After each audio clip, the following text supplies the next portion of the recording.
The prince, like his face, has two sides. One is a prince, the other is a wild beast. If she wants him, she must take them both. Captain Maurice Dubois, a merchant seafarer, returns home from his voyage with heartbreaking news. His ship had been caught in a storm with waves as high as mountains. The powerful winds battered the ship without mercy. When he realized he could no longer save the cargo, he chose to save his crew instead and threw everything overboard. Now they have to pay back every bit of it. As if his luck could not get any worse, one of Prince Leon Dalville's men arrives to collect the payment for his debt. Unable to pay, the captain is given a final offer from the prince. The prince wants only one of two things: his ship, or one of his daughters. One of his daughters must enter the prince's service until every debt is paid. Knowing that the prince is a wild beast with a cruel nature, the captain refuses to leave any of his daughters in his hands. Olivier, the eldest daughter's potential betrothed, admits that although he has a title, he has no money, hinting that he may not be able to marry the captain's daughter. The daughters overhear the conversation. Evelyn, the eldest, breaks down in tears. At her age, marrying Olivier is her last chance. She fears that if Olivier leaves her, no one will ever marry an old maid without a dowry. Bella, her younger sister, tries to comfort and encourage her. But Evelyn reminds Bella of the reality she has never seen. When Bella was young, Evelyn practically raised her and became a mother to her while their father was always away at sea. She gave up the best years of her life for her little sister. Hearing those words breaks Bella's heart. Then seeing her father on the verge of losing his ship breaks her even more. Bella has always dreamed of traveling to distant lands. Her father once promised to take her on a voyage when she turned 20. She writes a letter using those dreams as her reason for leaving. Working for the prince will be her journey. So one night, she quietly leaves the house, leaving behind only her letter. She sets off for the prince's chateau, not knowing what kind of man he truly is. Prince Leon is a cynical prince who hides behind a mask. Despite his wealth, he is known to be cold-hearted, ruthless, and unforgiving. But before he became this monster, he was once a happy man who had everything and was deeply in love with his beautiful wife. Until one tragic night, a sudden fire broke out in his chateau, disfiguring one side of his face and taking the life of his beloved wife. Since that terrible night, the once bright and cheerful prince became bitter, difficult, and unbearable. The entire chateau fell into darkness. Even the once thriving and prosperous community was left poor, struggling just to survive. Now, Bella makes her way to the prince's chateau. No one is even willing to take the road to the chateau. She has no choice but to go on foot. Determined, she refuses to let fear stop her. At last, she passes through the gates. She pauses for a moment, noticing the burnt wing of the chateau. Then she walks straight to the front door. Introducing herself as Captain Maurice Dubois' daughter, she says she has come to offer her services to the prince. Before letting her in, the butler warns her to leave while she still can. But Bella refuses and pleads to see the prince. With a look of defeat on his face, the butler finally lets her in and leads her straight to him. The butler informs the prince of her arrival. Bella stands quietly behind him, waiting to be acknowledged. When Prince Leon finally turns to face her, he pauses in surprise. Instead of an older woman, he finds a young lady, even calling her a mere child. But Bella firmly tells him that she is not a child. He had expected an older sister who could handle hard labor. The prince asks to see her hands so he can examine them. The moment he touches them, he realizes those hands have never done a day's housework. The naive Bella honestly admits that it was always her sister who did all the work. So the prince tells her that her sister is the one he wants. He sarcastically assumes that the old captain simply dumped another mouth to feed on him. Bella quickly insists that coming here was her own choice. She promises that she will work for him. The prince doubts she will even last a day. But Bella refuses to back down and tells him to give her a chance. Too proud to admit she has impressed him, the cynical prince insults her instead. He says she cannot possibly be the daughter of her failure of a father, and that her mother must have been friendly with other sailors. His cruel words leave a bitter taste in Bella's mouth. For the first time, she catches a glimpse of the prince's true nature. Even so, Bella manages to convince him, and he finally allows her to stay. On Bella's first day, Albertine, the head maidservant, asks if she knows how to cook or embroider. Bella admits that she knows very little about cooking and does not know how to embroider at all. Seeing how little she knows about housework, Albertine has no idea what to do with her. Another maidservant, Corinne, suggests that there is always the cellar. So Bella's very first task is to clean the messy cellar before the harvest, which is only 24 hours away. As she does her best to finish the job, her loving father suddenly arrives, much to her surprise. They are overjoyed to see each other. Her father begs her to come home with him. He has decided to give up his ship. Her father tries to convince her that it is only a ship. But Bella knows what that ship means to him. It is his life. And one day it will be hers too. Prince Leon interrupts their reunion, reminding the captain that his original offer no longer stands because he has already handed over his daughter. The captain makes one last attempt to negotiate. He offers to work for the prince, promising to serve him for the rest of his life. In return, he asks only one thing: to set Bella free.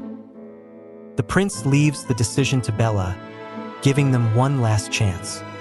He tells them to take it before he changes his mind. Bella steps forward and reminds the prince that the agreement was made with her. She makes it clear that she will serve him until her father has paid every debt. Before the prince can respond, the captain interrupts and begs him to take the ship instead. But Bella firmly tells her father to go home and keep doing what he loves. She believes he will find a way to repay the debt and bring her home. It is clear that Bella intends to stay until then, but she has no intention of staying for good. She tells her father not to worry, assuring him that she can take care of herself. Prince Leon simply shakes his head and tells her she will regret it. Without batting an eye, Bella fires back that she already knows she will. Countess Helene, Prince Leon's cousin, witnesses the entire encounter between the prince, Bella, and her father. Curious, she asks Leon about the young woman. The prince dismisses Bella as nothing more than a servant. But Helene points out that Bella stood up to him and handled herself remarkably well. Leon brushes it off, saying she is only a child trying to impress her father. But Helene reminds him that Bella is no longer a child, judging by the way he looked at her. Leon quickly dismisses the idea, claiming he can have any woman he wants and has no need to chase after a scullery maid. Helene agrees that he can have almost any woman, but not Bella. She believes Bella is far too proud to ever betray her father. Leon argues that all women are the same until the right man sweeps them off their feet. But Helene strongly believes Bella is different. She is not the kind of woman who would give herself away for some empty fantasy. A brief silence falls between them. Then Leon finally breaks it. 3 weeks. He boldly tells Helene to give him 3 weeks, and she will find Bella in his bed. By then, he says, Bella will no longer be a child. Seizing the moment, Helene challenges him to a bet. Leon accepts. If the prince wins, Helene must accept a baron's marriage proposal. But if he loses, she wants only one thing. Prince Leon must propose to her. Leon agrees to the wager but doubts he will ever have to keep that promise. He warns Helene that she would never be happy with him. But she makes it clear that happiness is not what she wants. She wants him, and only him. The cold-blooded prince throws one final remark at her. He will have Bella, and she will have no one. Bella keeps her word and makes sure she serves the prince well. She becomes a helping hand, taking on the daily hard labor. She helps in the kitchen, laundry, does the cleaning, and takes care of whatever chores are given to her. Meanwhile, Prince Leon is just as determined to win the bet. He begins to soften and looks for ways to get closer to her. First, he invites her to share a drink with him in the newly cleaned cellar, thanking her for the care and dedication she has shown. But Bella politely refuses. Still, he does not give up. He asks if she knows how to read. Without wasting a moment, he leads her to a room filled with books that have been left untouched for years. He tells her he could use her zeal to catalog and organize them. Bella looks around in amazement, gently picking up a few books while the prince watches her with quiet amusement. In the end, she agrees to do the work during her free time because she does not want the other servants to think she is receiving special treatment.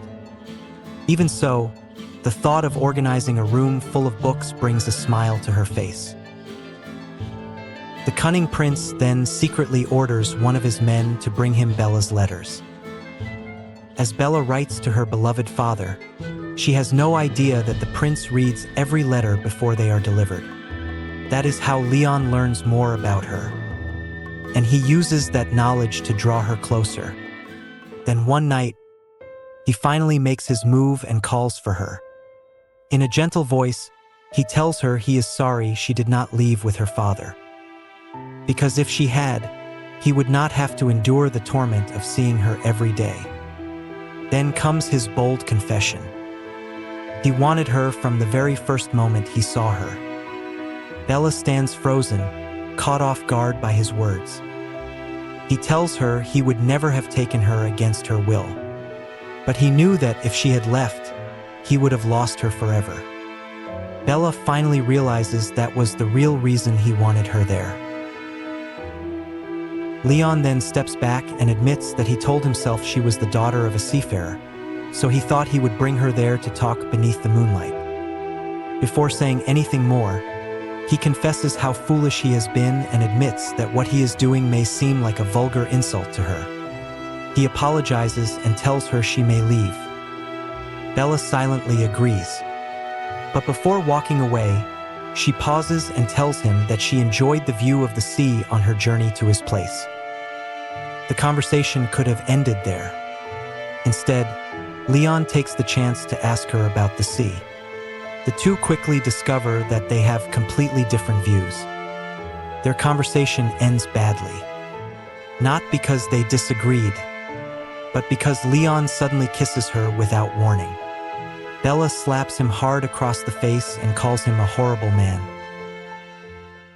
The prince clearly did not take the slap very well. When he returns to the chateau, Helene teases him for coming back much sooner than expected. She tells him that Bella is simply too innocent to understand the charm of his attention. Leon fires back, saying that Helene understands him no better than Bella does. Seeing his frustration, Helene urges him to give up. But Leon reminds her that there are still several days left. He confidently claims that if he had truly wanted Bella that night, it would have happened. Prince Leon does not give up and continues to quietly learn more about Bella. But Helene is making her own move as well. She introduces herself to Bella, telling her that she and her father have lived with the prince for years. She wants Bella to know that no one knows Prince Leon better than she does. Helene warns her that Leon cannot stand the thought of someone being beyond his control, and that he is dangerously skilled at getting what he wants. She tells Bella that if she wants to remain her father's pride and joy, she must never trust the prince. While Helene is trying to turn Bella against him, Count Armand, Helene's father, speaks in the prince's defense. Bella admits that she has no desire to understand the prince. To her, he is nothing but a monster. Count Armand does not excuse Prince Leon's wrongdoing. He simply wants Bella to know that Leon was not always that way. He begins to tell her who Prince Leon used to be before he was consumed by darkness, hoping she might see him in a different light. Although Bella's first days were a little rough because of her lack of experience with housework, she quickly adjusts to the demands of hard labor. Before long, almost everyone in the chateau grows fond of her. Albertine and Count Armand especially adore her. She is strong-willed, grounded, kind, polite, warm, and always considerate of the needs of others. Even the struggling people in the nearby community come to appreciate her acts of kindness. The prince cannot help but steal glances at her. His affection for Bella continues to grow as she slowly wins his admiration in almost everything she does. But Helene is far from pleased, especially after seeing it with her own eyes. One day, Bella stands up to Leon to save her young friend, a poor little girl, from being whipped for stealing a flower from the prince's estate. Prince Leon decides to leave it to fate. He'll flip a coin. Heads, Bella will take the punishment. Tails, she and the little girl will both go free. He tosses the coin. Heads. Helene sees it. She watches closely, expecting Leon to carry out the punishment. The prince pauses for a moment. Then he smiles. Tails, fate has been kind to you. Helene is left completely stunned. Helene points out to Leon that he cheated. But Leon simply explains that the lash does not strike him as the most ideal instrument of seduction. Helene reminds him that there were times when he believed exactly the opposite. But Leon defends Bella, saying she is different. Helene recalls their very first conversation about Bella, when he insisted she was just like every other woman. Leon makes himself clear. Bella is different from Helene. Even so, he insists that Bella will still end up in his bed.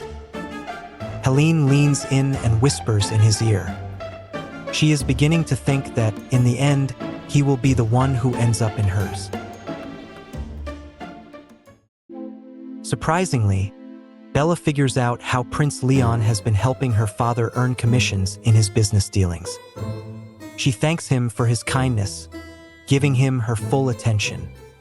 Prince Leon changes his approach and plays a clever game of reverse psychology.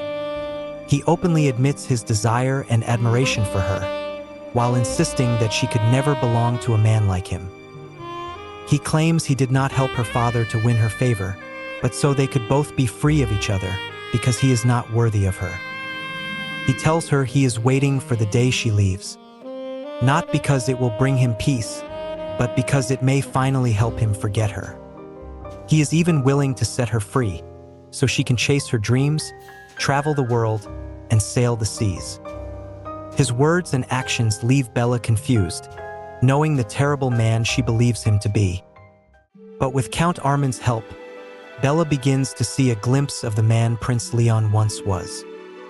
She learns about his joyful past, his deep love for his wife, and the unbearable pain of losing her. Little by little, she begins to understand where his bitterness comes from. She starts to see beyond the mask and the man hiding behind it.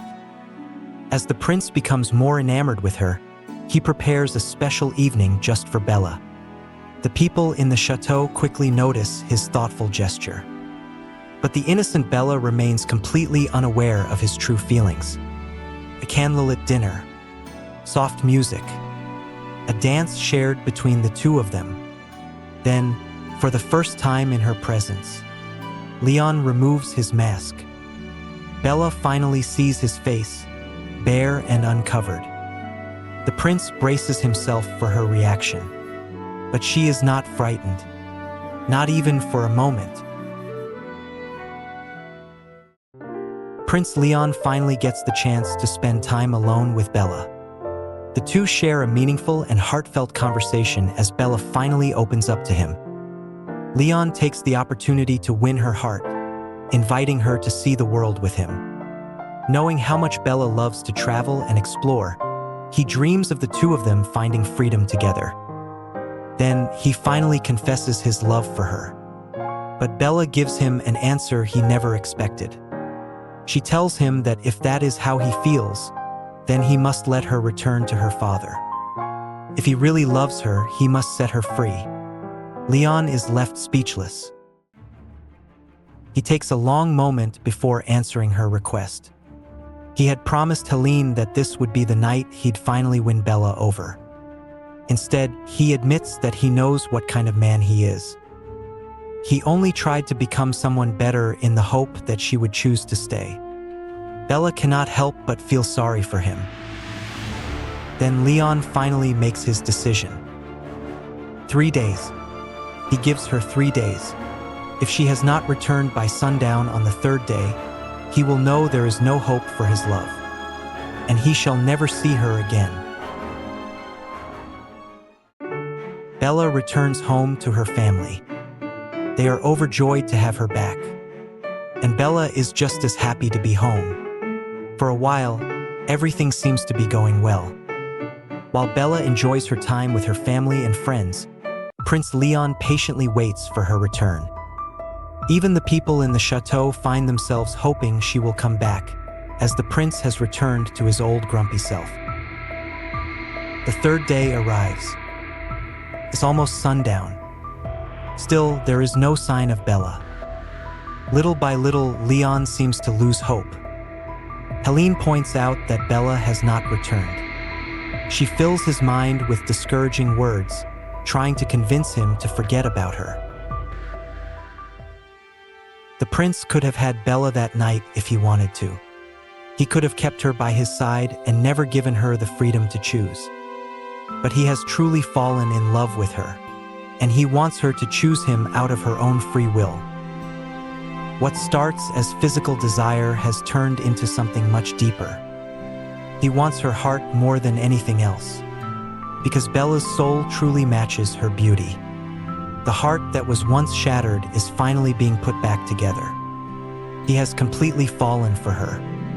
He wants Bella to see beyond the mask, beyond his scars, to see the man he truly is. And she does. She becomes truly enamored with the man hiding behind the mask. Bella can now see past his facade, defending him from those who cannot. She returns his kindness with compassion, and that compassion blossoms into a love she cannot deny. Helene sees it too. Overwhelmed by the thought of finally losing Leon to another woman, she decides to intervene. This time, she digs up a past that should have stayed buried. What really happened on the night the fire broke out? The mystery behind the cries of a woman Bella can hear some nights in the chateau. Helene begins to plant seeds of confusion in Bella's young and innocent mind. Will Bella find him too terrifying to love? Prince Leon, like his face, has two sides. One is a prince. The other is a wild beast. If she wants him, she must take them both. Will she be able to endure every side of him? But there is one truth hidden even from the prince himself. So the question is, has Bella truly seen the real him? Prince Leon can only place his hope in Bella, hoping she will find it in her heart to see the man he truly is. This is a beautiful TV miniseries adaptation of Beauty and the Beast. Its message is simple yet powerful. For things to become lovable, they must first be loved. If you'd like to watch the full series, check the description below. If you enjoyed this recap, don't forget to like and share this video. and subscribe for more movie recaps and reviews.